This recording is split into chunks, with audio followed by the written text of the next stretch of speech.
for the first time in the history of FIFA World Cup, there will be an African nation in the semi-finals of that tournament. History makers Morocco will play against defending champions France after defeating Portugal 1-0 yesterday. However, there has been a mixed reaction on social media on the stance and support of South Africans to the Arabs. To take this conversation further, we're now joined via Zoom by Professor Chris Isike.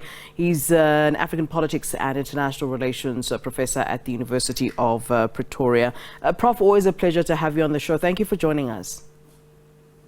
Good afternoon to you, and thank you for having me. You're most welcome. Of course, now we're focusing on the World Cup, but it is important, I think, to take a look back at the relationship between Morocco and France. Obviously, France having been a colonizer at some stage in that scenario. But what is the relationship, currently between the two countries, if we're for a second to pause on the issue of soccer?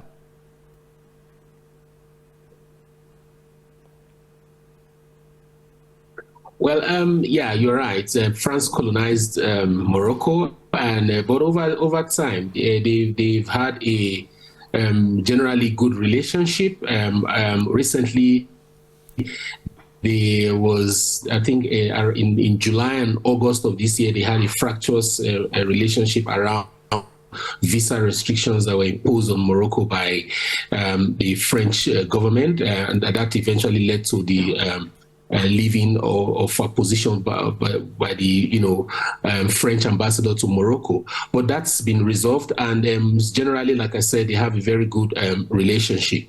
Both countries, apart from the colonial history, have they have a lot of affinities in terms of culture, in terms of the geography, and they have several key political points to their relationship that makes them, very good both diplomatically and in other areas of international relations. Yeah, a lot of one could say confusion perhaps as to who to support for us Africans really when it comes to Morocco and France. Where do you think one should actually stand here? I mean, given the fact that you have this African country on the map geographically, which is a part of the continent, which is part of Africa, but they don't necessarily see themselves that way. They don't identify necessarily with the continent. And then you have, as we've discussed, a former colonizer. Many Africans just saying, where does one stand? I know where I stand, but where should we actually stand here? Well, I'll just tell you what I told a friend of mine who posed faced the same dilemma.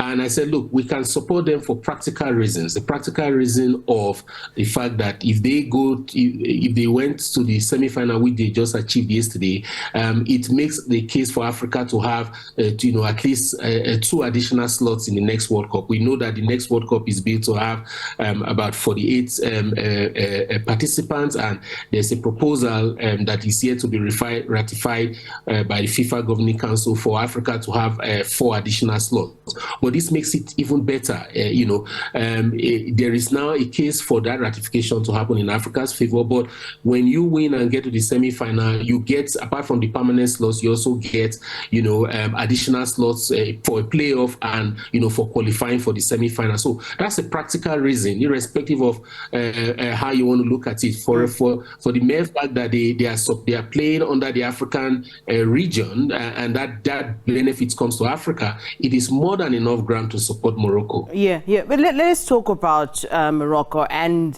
the stance of theirs. I mean, applying to the EU to be incorporated, into Europe.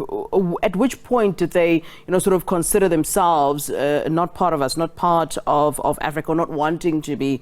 I mean, it's clear that they fall within Africa, but is there, some sort of a history there in terms of why they have this particular attitude or stance towards Africa?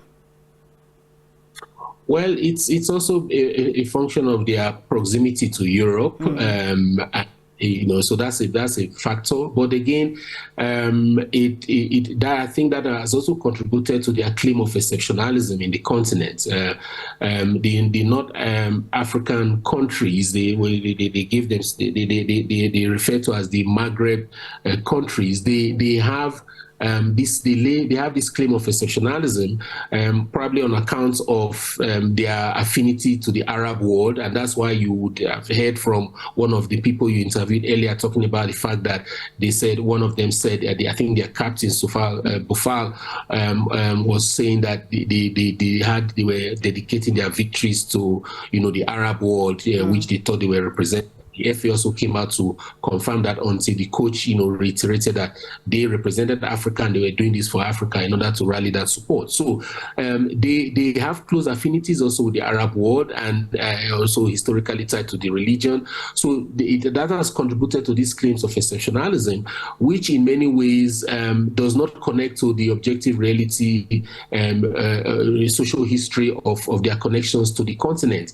The first university in the world, University of Alexandria, by social history is traced to Egypt, which is within the Maghreb region. So there are more reasons for them to align with Africa than otherwise. So for me, it's a poor understanding of history. It's opportunism because they choose to be Africans when they want to, and want to become Europeans or Arabs when they want to. But again, it's a matter of their positioning, their geopolitical positioning, that allows them to benefit from all these worlds, on account of their location.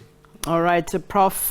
Chris Isike, always a pleasure having you with us, and thank you so much for your analysis. We certainly do appreciate it very much.